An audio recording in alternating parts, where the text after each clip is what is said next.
prophète s'est levé parmi nous. Dieu a visité son peuple.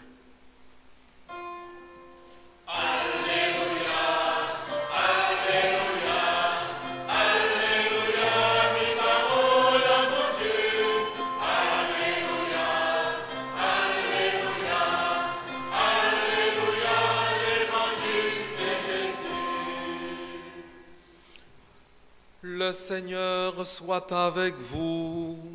Et avec votre esprit. Évangile de Jésus-Christ selon saint Marc. Gloire à toi, Seigneur. Un lépreux vient trouver Jésus. Il tombe à ses genoux et le supplie. « Si tu le veux, tu peux me purifier. » Pris de pitié pour cet homme, Jésus étendit la main, le toucha et lui dit « Je le veux, sois purifié. » À l'instant même, sa lèpre le quitta et il fut purifié. Aussitôt, Jésus le renvoya avec cet avertissement sévère. « Attention, ne dis rien à personne, mais va te montrer au prêtre et donne pour ta purification ce que Moïse a prescrit dans la loi. Ta guérison sera pour les gens un témoignage. » Une fois parti, cet homme se mit à proclamer et à répandre la nouvelle, de sorte qu'il n'était plus possible à Jésus d'entrer ouvertement dans une ville. Il était obligé d'éviter les lieux habités, mais de partout on venait à lui. Acclamons la parole de Dieu. Louange à toi, Seigneur Jésus.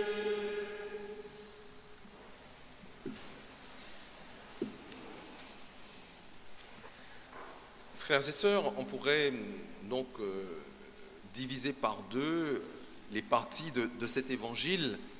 Il y a une première partie où on sent que c'est la miséricorde de Jésus qui est en action.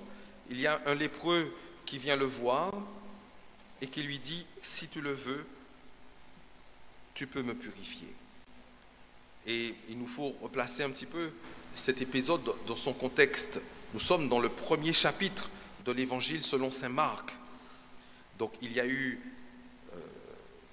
l'annonce de Jean-Baptiste, le baptême de Jésus, l'appel des premiers, la prédication et l'appel des premiers disciples, Capharnaüm avec l'histoire de la synagogue et de l'homme qui intervient au cours de la prédication de Jésus et Jésus qui le libère, la guérison de la belle-mère de Simon et les personnes qui amènent le soir venu beaucoup de malades pour que Jésus les guérisse. Et le lendemain matin, Jésus dit à ses disciples, eh bien, il me faut aller vers d'autres villages, annoncer la bonne nouvelle. Et puis, nous arrivons donc à ce passage. Et donc, quelque part, cette guérison est la première guérison qui survient à l'issue d'une demande directe. Les autres guérisons, vous regarderez, il n'y a personne qui demande directement, verbalement. On amène à Jésus les malades, il les guérit, etc. Bon, en tout cas, on n'a pas de phrase de malade qui s'adresse à Jésus. C'est la première fois que quelqu'un qui souffre d'un mal s'adresse à Jésus pour lui demander, j'allais dire, un bien. Et ici, en l'occurrence, c'est un lépreux. La lèpre est une maladie à l'époque très grave qui a une double sanction. Non seulement on est frappé dans sa chair, mais aussi on est frappé dans son lien social. On est exclu de la société, on est mis à part, on est rejeté. Il y a un double mal avec la lèpre. Il y a la maladie en elle-même et puis il y a aussi sa conséquence, on va dire sociale. Tu es banni, tu es mis de côté et nous avons entendu dans la première lecture les règles que la loi imposait pour que justement les lépreux soient tenus à l'écart, justement pour qu'ils ne contaminent pas tout le peuple. Là encore, c'est le bien du peuple qui est visé par la loi. En tout cas, c'est une première parole de malade à Jésus. Et cette parole, elle nous éclaire. Si tu le veux, tu peux me purifier. C'est une parole pleine de confiance. Tout dépend de toi. Tout dépend de toi. Et peut-être que nous devrions être inspirés par une telle demande. Tout dépend de toi, Seigneur. C'est pas fais ceci, fais cela. Et on aurait pu dire, bien, le lépreux aurait pu dire, bien, guéris-moi, comme une sorte d'impératif, comme une sorte de, voilà, ben, voici, tu es, guéris-moi. Non, il lui donne la possibilité de dire non, si tu le veux. Donc ça sous-entend, tu as aussi la possibilité de ne pas le vouloir. Et cette politesse, quelque part, nous devrions aussi nous en inspirer dans nos prières. Sommes-nous polis avec Dieu? J'aimerais vous poser cette question. Êtes-vous polis avec Dieu? Ah, mais oui, non mais c'est une question. Et en fait, mais c'est vrai, nous pouvons nous poser la question, est-ce que nous sommes vraiment polis avec Dieu? Des fois, nous disons à Dieu, fais ceci, fais cela. Hein? Et des fois, on va essayer même de forcer la main de Dieu. Je vais dire telle neuvaine et j'aurai ma grâce. Dieu va absolument m'obéir, etc., etc. Hein, vous voyez très bien là où ça peut nous mener. Obliger Dieu à nous obéir. Et de temps en temps, soyons polis avec lui. Et on voit la réponse de Jésus face à cette politesse. Elle n'est pas un rejet, elle n'est pas un refus, elle est au contraire un accueil. Je le veux, sois purifié.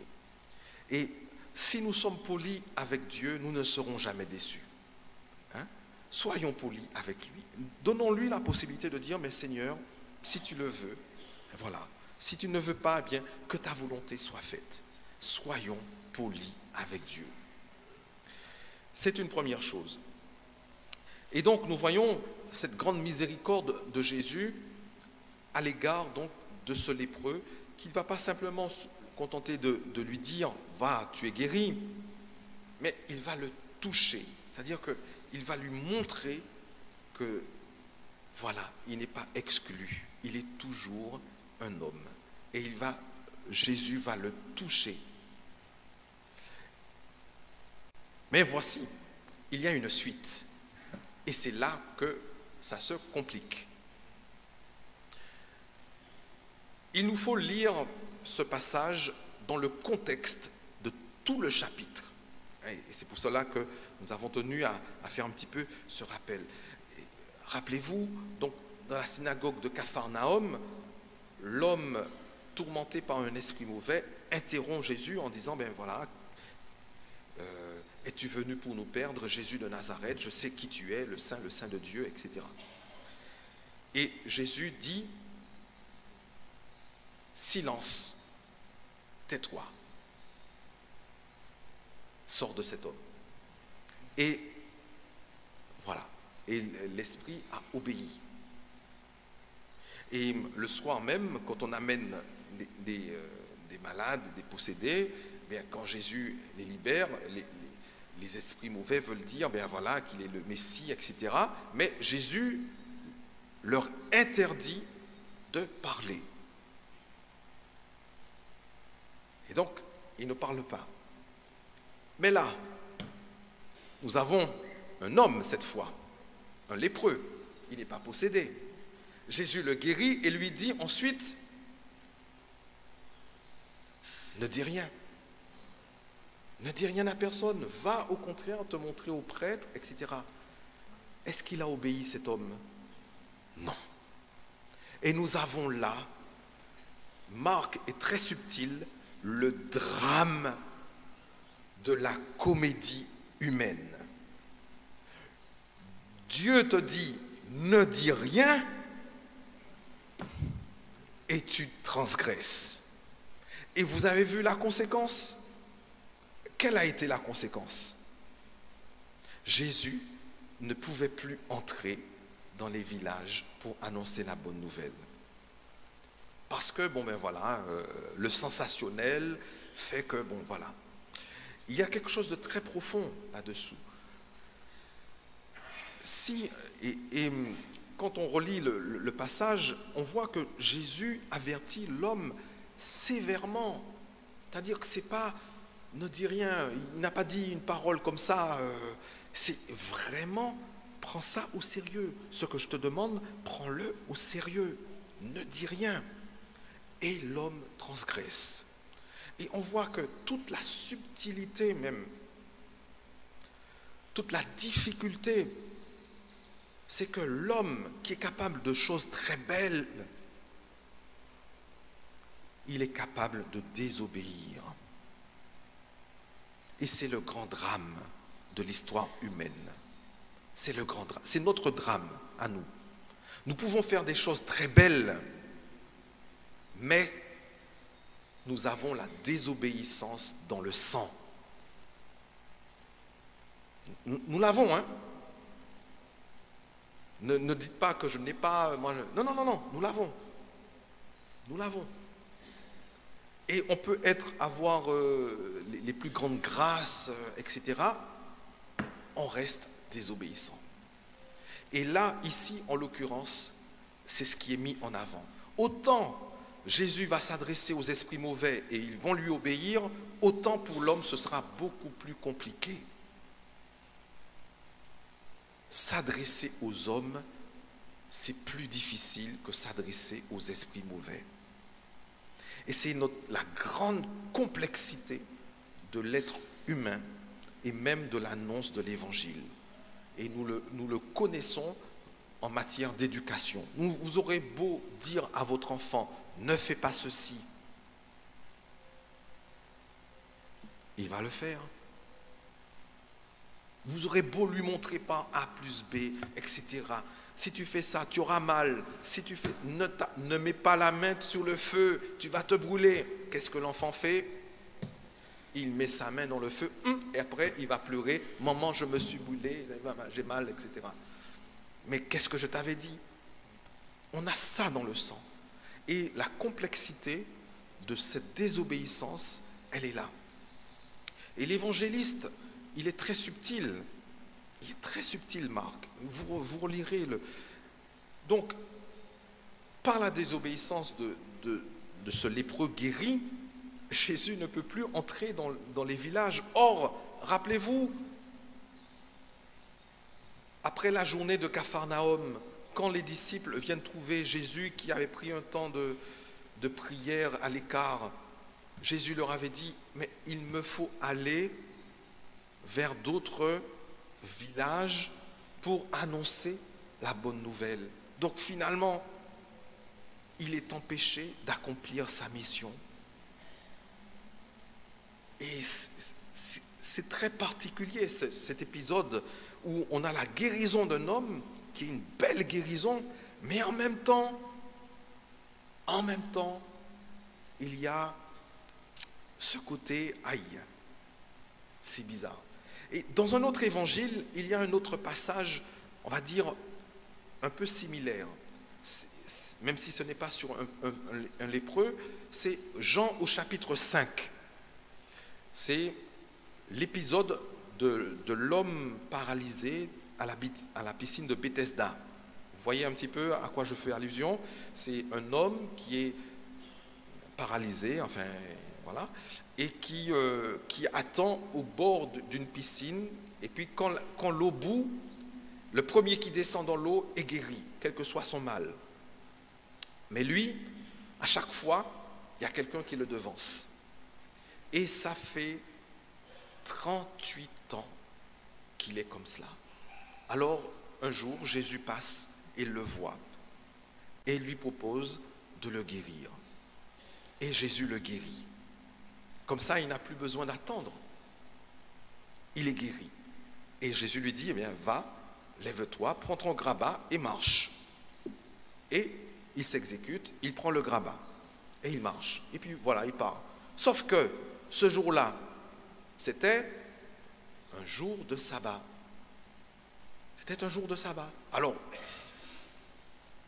comme il y a toujours des pharisiens qui traînent, ah, c'est le sabbat, tu ne peux pas porter ton grabat. On n'imagine pas que cet homme était malade avant.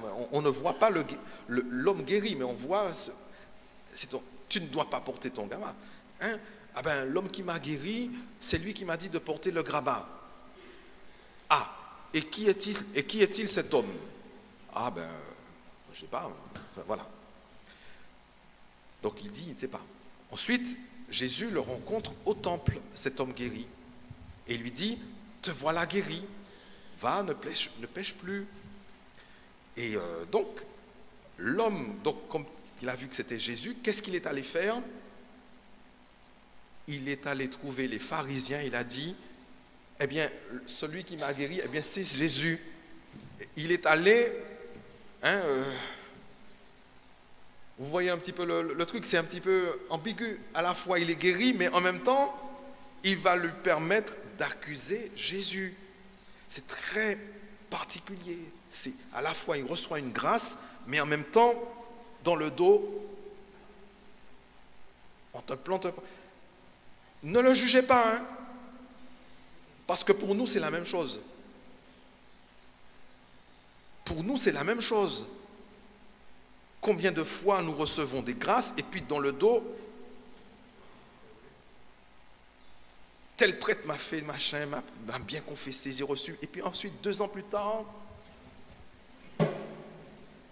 clac, le coup de poignard dans le dos, clac. Ah ouais, voilà. Enfin bref. Mais voilà, c'est la complexité de l'être humain. Alors, demandons au Seigneur aujourd'hui, frères et sœurs, d'être touchés au plus profond de notre cœur. À la fois, demandons ses grâces. Et il est bon, il est grand, il est miséricordieux. Mais en même temps, demandons la conversion du cœur. Si nous demandons la grâce, demandons aussi que notre cœur soit converti. Il ne s'agit pas de recevoir un cadeau extérieur. Il faut aussi que notre cœur aussi s'ajuste. Et c'est la leçon que nous pouvons tirer de cet évangile d'aujourd'hui, c'est que ce lépreux reçoit la grâce du Seigneur, reçoit le cadeau du Seigneur, mais son cœur s'est-il ajusté à la parole? Jésus lui a dit, attention, s'il te plaît, ne dis rien. Il lui a dit avec sévérité, ça veut dire que prends au sérieux ce que je te dis. Prends au sérieux ce que je te dis.